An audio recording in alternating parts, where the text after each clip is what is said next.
My wife spent 9 months saying the baby wasn't mine, so I believed her. My wife Jessica started her little joke the day she found out she was pregnant. She'd pat her stomach and say, "Hope the baby has Doug's eyes instead of yours." Doug was her coworker who she carpooled with sometimes. She'd laugh and say she was kidding, but then she'd do it again an hour later.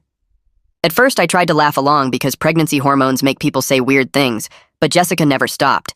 Every single day, she'd make at least 5 comments about the baby not being mine. When we went to the first ultrasound, she told the technician, "Wow, it looks just like my friend Doug already." The technician looked confused, and Jessica laughed, saying she was joking, but then whispered loud enough for everyone to hear that the baby had Doug's nose for sure. When we told her parents about the pregnancy, Jessica said, "We're having a baby." Well, I am anyway. Who knows who the father is? Her mother looked horrified, and Jessica said, "Relax, Mom. I'm kidding," but then winked at her dad like it was their inside joke. At the baby shower, Jessica gave a speech thanking everyone for coming, then said she wanted to especially thank Doug for all his contributions to this blessing. People shifted uncomfortably, and she said what I mean, his emotional support during the conception period. I mean pregnancy period. Oops, did I say conception? The room was dead silent, and Jessica laughed, saying everyone was too sensitive these days.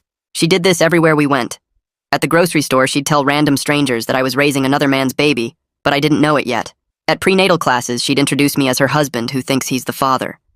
At work events, she'd joke about how the baby was going to have features that definitely didn't come from my gene pool. When I confronted her about it, she'd cry and say I was being controlling and couldn't take a joke. She'd say she was dealing with pregnancy stress through humor, and I was making everything worse by being so insecure. Then 5 minutes later, she'd text her sister about how the baby was moving, just like Doug moves when he's excited. I asked her directly if she'd been unfaithful, and she got angry, saying how dare I accuse her of cheating when she was carrying our child. But then at dinner, she'd say things like, "Technically it's my child, you're just assuming you're involved." My friends started asking if everything was okay. My brother pulled me aside and said Jessica's behavior wasn't normal.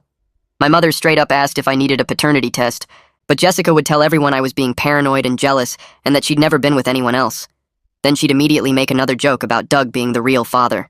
The breaking point came in the delivery room. Jessica was in labor for 12 hours, and the whole time she kept saying she wanted Doug there to meet his baby. The nurses kept looking at me with pity. When it was time to push, Jessica screamed that she needed to tell me something important.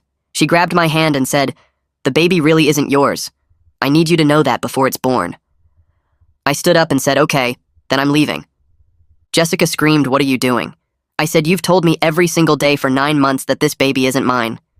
You've told family, friends, strangers, medical professionals, and now you're telling me during delivery. So I believe you. I'm not raising another man's child. Good luck with Doug." I started walking toward the door, and Jessica completely panicked. She started sobbing, saying, "Wait, no,